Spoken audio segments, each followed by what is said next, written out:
So if you're a younger player and you're listening to this, podcast, like work on your game. You have to become really high end in terms of what do you bring to the table that's going to help team win, and all that is really important.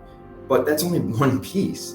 So then it's what else are you doing? How do you treat people? What are you like in the locker room? Are you going to do the extra work before or after practice? Do you take care of your body? Do you live the life the right way? So if you check all of those boxes, more doors start opening, and then it's real, because the hockey world is small, and people, we ask questions and we're all connected in some ways. And so for younger players, be true to yourself. You're allowed to have personality too. This should be fun, so enjoy it, be yourself, have fun, but really make sure that you're not just working on your stick handling, you're working on all the parts of your game and your life, because it will go a long way. That was Kevyn Adams, General Manager of the Buffalo Sabres, and you are listening to the Up My Hockey Podcast with Jason Podolin. Just watch me now.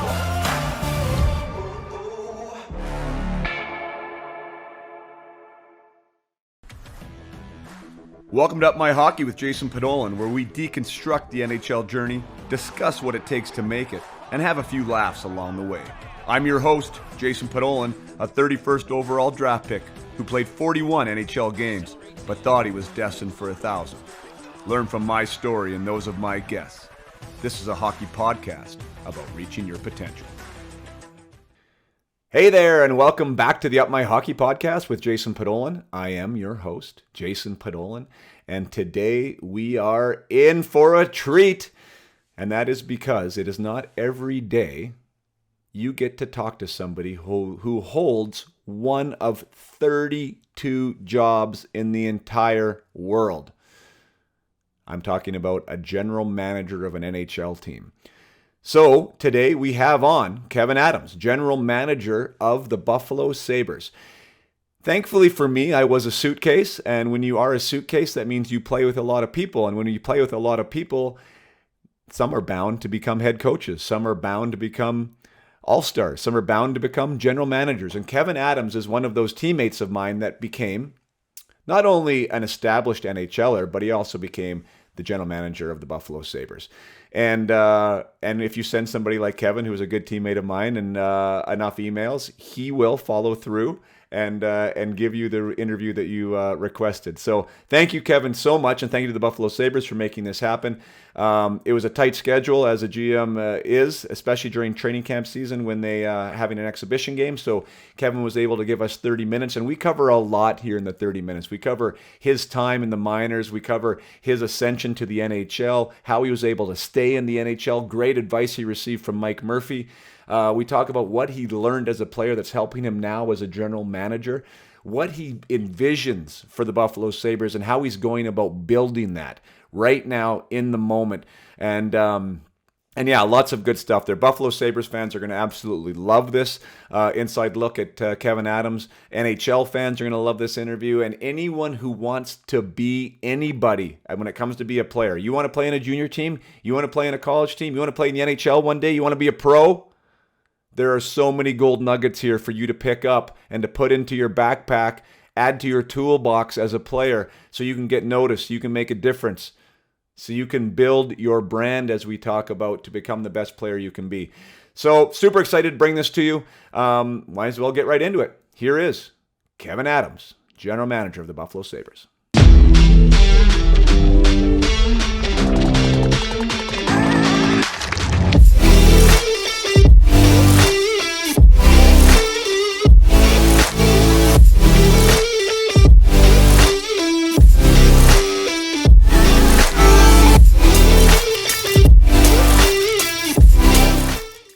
You doing, boss? I'm great. How are you, Podsy? I'm doing great. So welcome to the podcast. This is Kevyn Adams, former teammate of mine in St. John's, and has obviously moved on to bigger and better things in St. John's, Newfoundland. No disparaging factor to St. John's, Newfoundland, because we both enjoyed it immensely. But that is not the GM of the Sabres, which is where you are now. So welcome to the podcast, sir.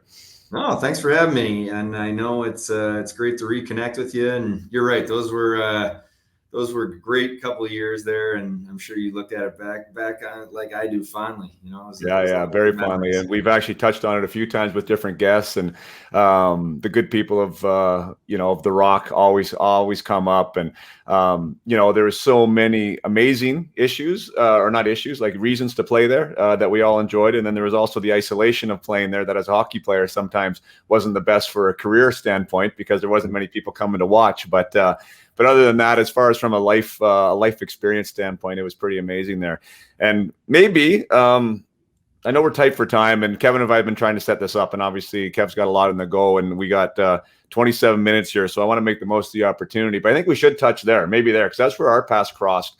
One thing I couldn't find as a first rounder, Kevin, and from your American background and playing D1 hockey there, how did you end up in Toronto? Because you were drafted by Boston.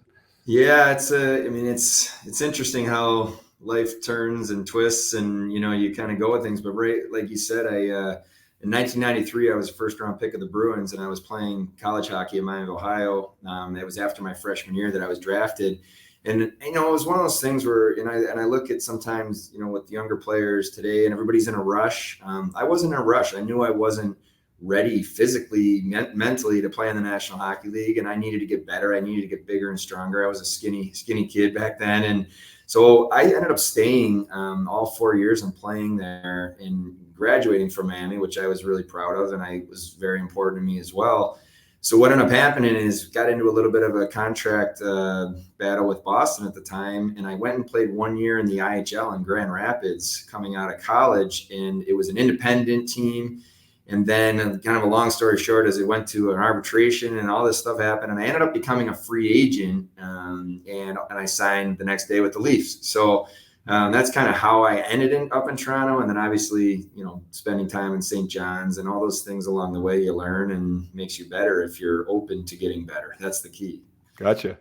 Yeah, no, what a great story, because and now, in the position you're in, you're obviously trying to find talent, and wherever that talent is, like, you're looking for it. And you've lived that as a player, and so did I. And I was from the other side. You mentioned like the runway, you mentioned like want to be there quick. I was a second rounder, I think like 3 picks after you or something. I was 31st. And yeah, I thought everyone was telling me like, you're going to be there like right away, so like junior was like my option, and that's where I went, and kind of the signs were pointing that way. And then things can get bogged down and things can get mucky, right? And you're not really sure what's going on. And I think our stories is actually a really interesting place to start, because this podcast is about getting what you want, and it's about getting to where you want to go and being the player you want to become. And I think our year there, like the last year we played together, when I got traded to LA, you were a year older than me. You were a second year pro at that point. And because you took that different path, I had already played, I think, 2 or 3 years in the minors. And in some terms was getting long in the tooth, which is crazy, right? Instead of being the shiny new penny. But I was leading the league I was leading the league in goals that year, and ended up moving on. And you ended up getting your big chance like the next year, and then never saw the minors again. And the reason I'm bringing this up, and obviously this is nothing against you, but I think it's really good for the players to know that me leading the league in goals and you having 50 points in 80 games that year, it's not all about the goals, or it's not all about the points all the time. You know what I mean? A lot of times we think it is. So maybe unpack that for you now in your position, and looking back then, like, what made Kevyn Adams get that opportunity the next year, the kind of the opportunity that maybe Jason Podollan wasn't given, and then you were able to stay? Like, how do you think that worked out in your favor? Yeah, well, it's a great way of how you framed it a little bit, and it's something I talk to players about all the time now. And so I'll tell you a story first. When I was at my first camp there with Toronto, I made the team actually out of training camp, and that was still back in the Maple Leaf Gardens. And yeah, it was amazing. Like, it was my first chance to play in the NHL, and when I was in the opening night lineup, and like a lot of young players, I just wasn't able to be consistent enough to stick around, and I got sent down in November. But before I got sent down, Murph, the coach, the head coach at the time, pulled me aside, and he pointed over across the rink, and he said, "See that guy?" And it was Matt Sundin. And he said, "Yeah, he's a right shot centerman, just like you." And he said, "Do you think you're going to take his ice time on the power play?" And I said, "No, probably not." And he said, "You need to go down, and when you learn how to be a 200-foot player and win faceoffs and kill penalties and block shots. He goes, you will have a long NHL career. It was unbelievable advice. And of course, getting to St. John's, having the coaching that we did there, and it was just another message of saying, okay, I'm going to put you in these situations. I mean, most of us as kids were offensive players, and quite honestly, though, I think I did have a little bit of self-awareness to say, like, okay, I was a decent player, but I didn't have the shot and release that you did. You're the reason you were leading the league in goals and could score from tight areas. That wasn't me. So I had to carve out what was it going to take. So I really worked hard at that, and then, felt like if I can continue to do the right things on the ice, continue to do the right things off the ice, put the work in, when I get this opportunity, I'm going to be ready for it. And I think that's another thing. It's more important for the younger players to not be in a rush and in a hurry, whether it's youth players moving up to junior or, junior players moving to college or the major junior, or as you work into professional. It's more about when you do get your opportunity, are you ready to take advantage of it? Because, it may just come that you may get one chance, at the level, and then you have to be able to take advantage of it. So fortunately for me, when I finally did get kind of the break and I got to go in and play in the playoffs and, do well in Toronto, but I was prepared because of the work and the coaching that I had and the teaching. So it's a long answer, Bud, but it's kind of the way it unfolded for me. And I'm super thankful for the coaching and the advice I got. No, I think that's amazing. That's great advice. And I think it's super relevant. And I appreciate the long answer because I think, and I would assume that your personal experience would have to be part of what it is you're doing now. And even like the message you're saying, and even understanding the trajectory of players, right. And how to mobilize them to be the best assets they can be for your team. Because without that ability to round out your game, right, you might not have been the NHL player that you were. You might have been focused on something else. And again, no regrets by me, but I do think experience is like, it's worth, how much money is it worth, right? Like you can't put a value on it. And I think if I was in your shoes now and knowing kind of my own personal scenario too, is what no one ever told me per se what they told you, right? Like be a more diverse player. Like go out and don't worry about your goals or your assists, because that's usually the way to get into the door. Yeah, right. No, exactly. Like usually, right? Like you need to do something else before you can fill that top 5 spot and be the slot guy in the power play, for instance, like you already said, right? So yeah, I think that's one of the things. Even like players now, and the players that I work with now, like the guys that are high skill players, and it gets really skilled, right? Where they want to go. So you need to find a way to produce all the time, right? You have to find a way to be relevant all the time, and not just if you're on a top 3 unit. And that's something that players don't always want to buy into. No, you're right. And it gets tougher and tougher, as you know, and as you climb the ladder. And so what are you doing to differentiate yourself from, all the other great players around you? How are you making yourself valuable? And quite honestly, if you're working with younger players, and I have these conversations all the time, it's what are you doing away from the rink? What are you doing when the coaches aren't watching? How do you treat your teammates? How do you treat the people at the rink? Do you say thank you? Do you, give the Zamboni driver who's working so hard a high five? And that stuff matters, And so the other thing for me is I think it's really critical to learn from all of your experiences as you go and not miss that and then look back and say, oh, I should have done this. But it's trying to be present in what you're going through and then learning along the way. And where I feel very fortunate is when I have conversations with players now in my job, whether it's, making a trade or sending a player to the minors or any type of conversations, I'm just myself. I'm very honest, but oftentimes I've been on the other side. I was traded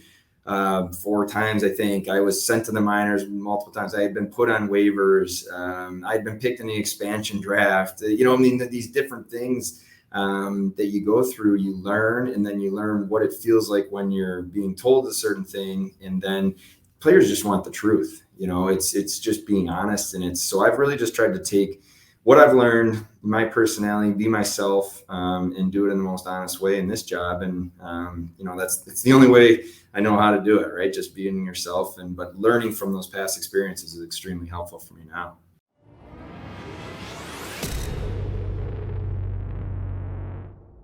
Take a short break from the interview here with Kevyn Adams to just talk a little bit about high performance and being the best player you can be. You've already heard in this episode about character, about the intangibles required to be your best, about what type of things you need to own as a player to step forward and to own your potential and to get recognized by somebody like Kevyn. That is exactly what I do, and that is exactly what I help players with. I help players develop the mindset skills that lets them get noticed, that allows them to take advantage of all the talent that has been given to them. It is not a secret science, everybody, but a lot of people don't understand how to do it, and a lot of people don't understand the support that is required to make that happen. So if you want to check out upmyhockey.com, I have created a 4-week course called the Peak Potential Hockey Project that unveils a lot of the things, ironically, that Kevyn and I are talking about. How to build your own personal culture, how to build your own personal brand, how to increase your development, how to 10x your development and take advantage of the competition, how to develop the mindset skills required, the growth mindset skills required to understand that you can get better every day and how to get better every day. And also complete ownership. How to have extreme accountability to your situation, to your goals, and to your dreams. It is everything that I wish I would have had as a player. And now we talk about experience, and Kevyn talks about experience. I talked about my experience. Experience is worth a lot of money. And I am taking all the stuff that I learned as a player, all the stuff that I wish I knew, and I'm putting it into 4 weeks for hockey players everywhere to help them become the best hockey player they can be and to help them make their dreams come true. It also includes coaching from me. So if you are interested, it's at upmyhockey.com. It's the Peak Potential Hockey Project. There's nothing else like it on the market. It is the best option on the market. If you've ever thought about exploring mindset as a player, or if you've ever thought about exploring it for your player and you're a parent, this is for you. I love everything that Kevyn's talking about here, and we need to get back to that episode because he gets into a lot more good stuff. Upmyhockey.com for all your mindset needs as a hockey player. Cheers. I agree. Because unless you've been there, and I've talked about it on this podcast before. I mean, I've been traded twice. Both were very similar experiences, just in the fact of like there wasn't much humanity involved in it. You know, it was like hockey chess piece moving. You know, and like you show up and put your jersey on, and you know, and I think it sounds like from your experience, like when you start putting the person first, you know, and the player kind of second, like that builds trust, that builds respect, you know, that builds allegiance. You know what I mean? I think too. And when it comes to culture, which is a buzzword, you know, in the industry these days, I think that is a really good first step into building that culture. Is that maybe something you want to touch on? I've heard you talk about here in the last 6 months. I've been following you that you want to change that culture there. What does culture mean to you? Because I think it's a buzzword that means different things to different people. And how are you going to go about doing that? Yeah, I think, you know, to sum it up succinctly is difficult because it's so big and it's such a big word. But the reality is, to me, culture is consistency every day, doing the right things and treating people the right way. And you know, one thing for me in this job is I really do always try to think about the person first. You know, we're all in an intense environment, and this is a very, very, I mean, these athletes are tip of the spear. I mean, this is high level, and it's competitive, and there's a lot on the line, but everybody has personalities and their people. And if you treat people the right way, that goes a long way. So you start with that. And then the next part is being yourself every day. Being in the moment and doing the right things, having the hard conversations. Even when things aren't easy, you have to be willing to do it and to do what's right. And as you start to do that day in and day out, you know, it just continues to build. And then building, this is all about people. You know, for me, no matter what business you're in, and it could be sports, it could be you name it, it's about the people. So as you surround yourself with amazing, quality, driven, hardworking people that are buying into something bigger than themselves, they want to be part of something special. It starts to grow. And then now you talk about the players. Okay, players, how are we drafting? What are we looking for? What are the characteristics besides just what they do on the ice? And I guess when I've been speaking over the last number of months, as you mentioned, this is all of what we're looking to do here and put in our locker room and put on the ice. And, you know, I continuously talk in the Buffalo media about we have to have a team that truly connects with the fan base, and it just has to be like that, where a fan can look down at one of the players and player can look up in the stand and see a fan, and there's something there. There's a connection. They're proud to wear that jersey. And when you do all that, I think it'd be really powerful. So to me, that's culture. And then you live it, and you do it every day. And I'm excited about that. No, I think I love that you talk about that, because one, obviously you're the GM of the Sabres, and I want your fan base to be able to hear from you about the Sabres and what you're trying to bring there, and that's super important. But for my audience that's traditionally listening to me, like, I'm always talking about those human intangibles, those person intangibles, and what they mean to the player, right? Because I'm talking to the player about how to get to where you want to go, and also how to be your best. And I think a high performance trait, skills, are those human skills, like character, showing up on time, treating people right, being a good teammate. Like, I don't think it's really understood how powerful that is when someone like you that makes decisions, and even dollars and cents decisions, right? Who do you want in the locker room?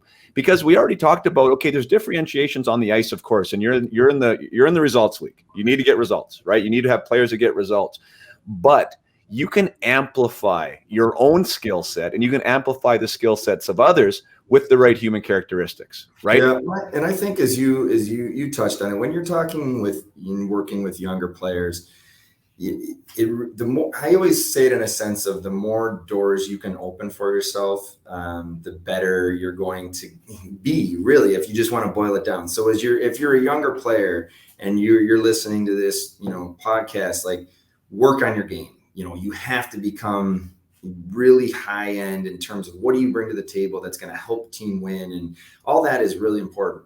But that's only one piece. So then it's, what else are you doing? How do you treat people? What are you like in the locker room? Are you going to do the extra work before or after practice? Do you take care of your body? Do you live the life the right way? So if you check all of those boxes, more doors start opening. And then it's real, because the hockey world is small. And people, we ask questions, and we're all connected in some ways. And so for younger players, be true to yourself. You're allowed to have personality too. This should be fun, so enjoy it, be yourself, have fun, but really make sure that you're not just working on your stick handling, you're working on all the parts of your game and your life, because it will go a long way. Yeah, no, I love that. And you mentioned doors opening. And the other thing I say to players is, as much as it opens doors, it also doesn't close any. Mm-hmm. Like, you can get your door closed just from one misstep, one, because it's so tight at the top, wherever you want to get, even that D1 scholarship or that junior team or whatever, right? Like, there's people that want those jobs, and you have to make sure that you're carrying yourself as a brand. And when it comes to the NHL, obviously you're carrying the brand of the association, the organization as well, but you yourself are an individual business, and you have to watch out what's going on with that too. I definitely don't want to get into what's happening there with Jack and everything else, but I do think it's important to talk about leadership and what that looks like, and what you look for in that role and in that locker room. Who was an example of that for you growing, in your NHL career, and what do you want that to be in your locker room right now for the Sabres? Yeah, so leadership is it's interesting, because everybody kind of has their own take, or what's most important. And I go back to, you learn along the way. And I was one of those people who I did try to learn from every single conversation I had when I was playing, every single person in the locker room. I was always, I like the way they said that, or this is interesting to me. And I continue to do that. For me, every day you have to get better. Every day you're going to learn. It doesn't matter if I'm talking to another GM, a head coach, or my son's youth hockey head coach. Like, I'm going to pick his brain and try to learn something. So to me, a characteristic or a quality of leadership is curiosity. Do they think they know everything, or do they want to learn and they want to feel like, how do you get better? So that's one piece. And from my career, I can tell you the person that I learned the most from, hands down, and made the biggest impact on me, was Rod Brindamore in Carolina. He's a very close friend still this day, but more he was just so driven to be his best, and he was so good at just blocking out the noise. You just come to the rink, focus, do the work, go home. That was kind of just like, he simplified things. And when I look I looked at, so at 18 years old, Eric Stahl comes into our locker room in Carolina, and he sits between Ron Francis and Rod Brindamore. And then, like what an unbelievable, so all these years later, Eric was on our team last year, and, we would talk about it, and he learned so much from them. And then he brought that. So I guess it all kind of wraps up into what's the type of leader that you want in your locker room. You want people that, first of all, take care of themselves. Second of all, have the ability to hold people accountable in the right way, because it's really, you've been on these teams where guys are going to say something or are going to try to get on a teammate, but if they're not taking care of themselves and doing things the right way themselves, it doesn't really work. So you need to have that blend of people. And then it can't be forced. I do think whether someone has a C or an A on their jersey and they try to act different or they try to be something they're not, doesn't work. So you have to just, some of those people that we're looking here in our young core have shown some of the attributes you need to be in a leadership area, and that's just being authentic, and it's doing things the right way and holding themselves to a high standard, because if you do that, then people will follow. So that's really that's leadership to me, I guess, the way I would sum it up.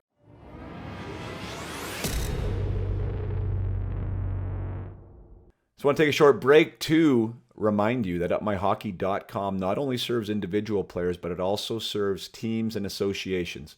If you want to have a secret weapon for your team to get that 5, 10, 15% extra without having more practice time, without having more time in the gym, then this is for you.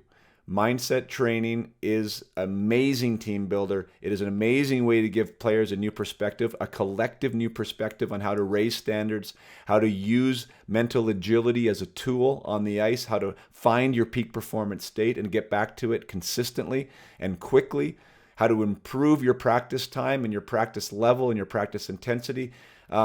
It is a massively invaluable tool for your team.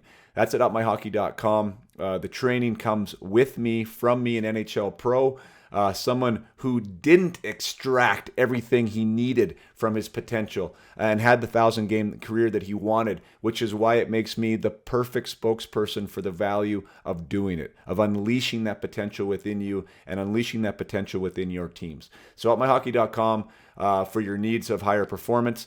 And now back to the interview with Kevyn Adams. Yeah. I like that you summed that up just even with the high standard. And I was going to allude to that myself, because personal standards are completely one thing, right? Then you need to have individuals in your locker room that have high personal standards collectively, because then that will also elevate the standards of the team. What is tricky, and you already mentioned it, you and I have both played on teams that haven't been successful. So having standards without the success is tricky sometimes, right? To be consistent and to keep towing the line. After a disappointing season, I know you guys are looking for more this year. How do you create those standards within the Sabres that the expectations become different, right? There's a different expectation on how it's going to go. Yeah, you're right. You said earlier, it's obviously this business is about results, and it's the wins and losses when at the end of the day is what it's about. But you also have to look at the process. So for me, I'm extremely process, oriented in terms of like, how do we do things every day and what's our process to have success? And I really believe if we set up the right culture that we've already talked about, and we set up the right standards and the process for how we do things. And when I say process of doing things, I mean, not just, from our coaching staff and the way we're going to play, but I mean, in the front office, like, how do we make decisions? What's our process we go through? And because you're not going to always get it right. You're not going to always make the right decision. Players are going to make mistakes. You're going to lose hockey games. But if you truly have the right process in place for how we do things as an organization, how we make decisions, how we play, then you will more times than not have success. And I really do believe in this game. You get what you deserve most of the time. So if you do things the right way, you play the game the right way, the results will come. So we're in a situation here where we have a lot of young players. We're putting together a group of young players that we're looking to move forward with. And there's, how hard it is in this league, when you haven't had as much experience. So we're kind of blending all of that together. But as we identify the young core, people that we know truly want to be here in Buffalo, I think it's really powerful, and I'm excited about that. You mentioned earlier about the ability of the players to connect with the fans, and I think there's an identity to a team that some sometimes needs to match the fabric of whatever that city is. I don't know if that's the case in Buffalo. I can't say I've been entrenched within that organization, but I heard it's it's more of a blue collar type town, and it's a hard working town. Is that something that you try and model your team after, so the fans there can relate to those guys that are going out on the ice every night?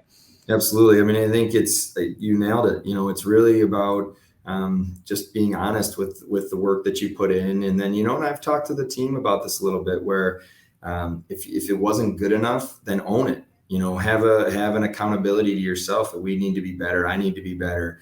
And that resonates with our fans in Buffalo, because they're unbelievable fans, and they're so passionate, and they know the game. I mean, it's ingrained in the culture, and I'm from Buffalo originally, so I probably have a little bit of a head start on other people that have been in this job, just because I know the way the Western New York community works. So yeah, it's about honesty, effort, doing things the right way, and then fans see that. And then for me, I just don't want to have a culture of excuses, or that's, to me, you just don't want to live in that area. You just be your best, and then if it doesn't work out, hey, I put everything on the line.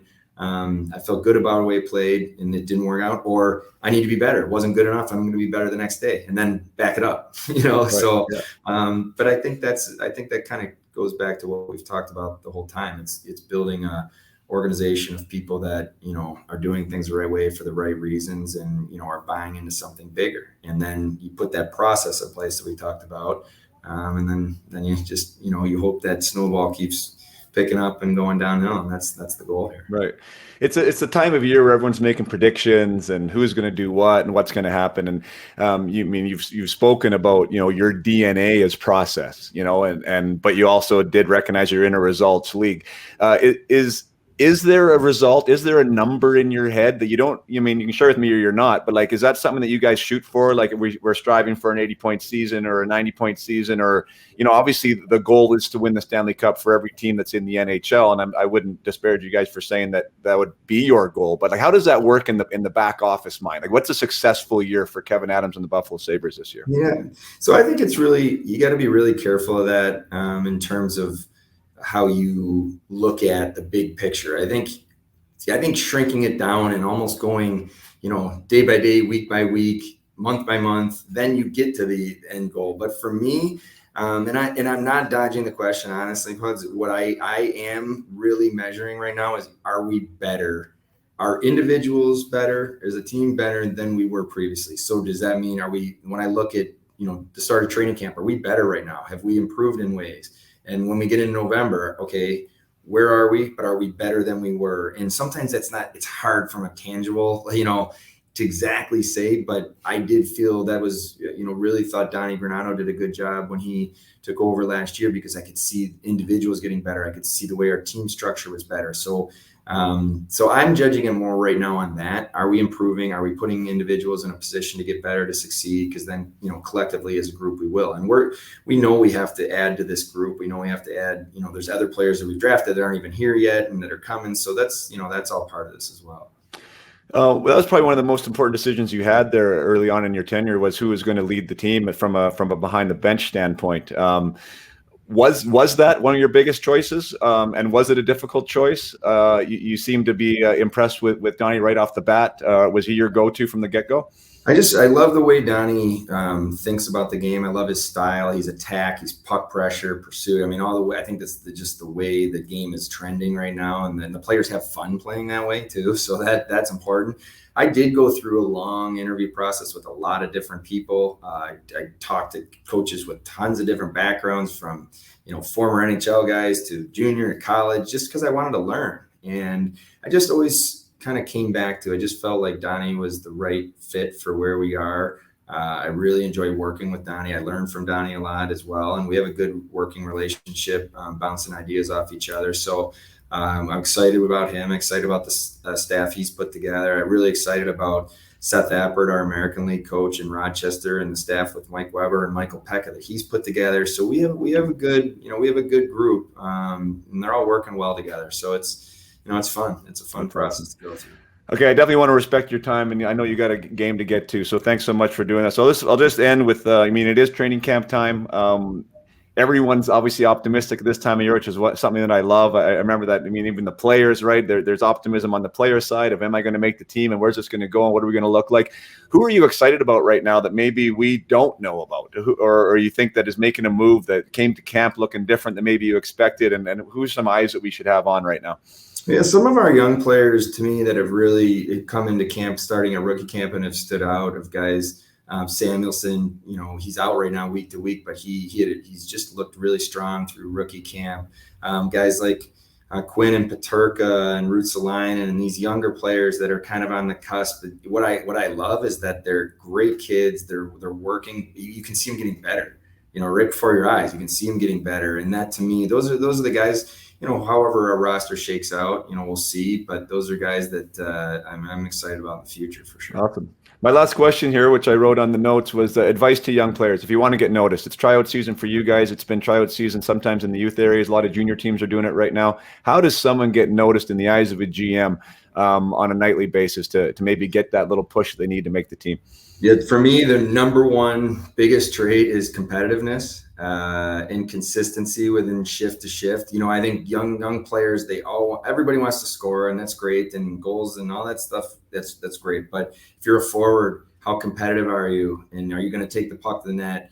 If you're a D, are you competing every shift? You make a good first pass. I mean, these are the things that to me, these players all skate well now. So I would say that competitiveness and that will to succeed, it stands out. You do see that, and we look for that as we draft guys. And so, yeah, well, good luck with all your stuff, and I'm happy for you and your success, and it's nice to catch up. Yeah, no, I mean, thanks so much for your time. And I mean, I'm glad we ended on that note, because that's one thing I remembered of you, a partner, as a teammate, is that, you weren't a guy that dropped your gloves very often, but you were a guy that competed for every puck, every time, every place it was on the ice, whether it was a face-off, whether it was in front of the net or in our own zone. And, that served you well. And I think that trait, once it becomes part of the Buffalo Sabres DNA as well, is going to serve you guys very well there. And thank you to say that to all the young players, because that's exactly the number one thing I say too, is compete. And in this day and age, when a lot of guys don't, and a lot of guys aren't used to playing physical, that competitiveness stands out like a sore thumb, in my opinion. So absolutely. Awesome job, Ads. We'll have to do this again sometime. I hope you enjoyed it. It was really great seeing you again, and best of luck with the Sabres this year. All right. Thanks, bud. Take care. Cheers.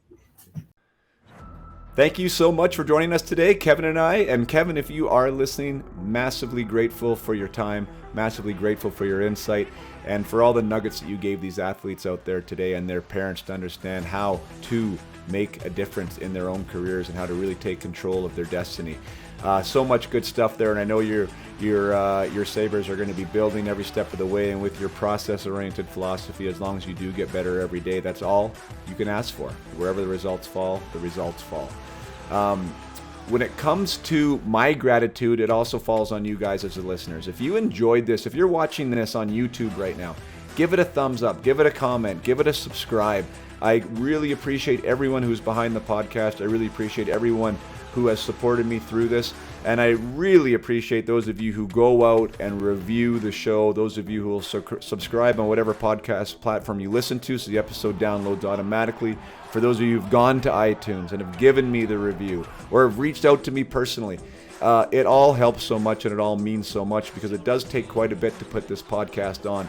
And as long as I know that the show is growing, as long as I know that it is making a difference for people, I am happy to do it.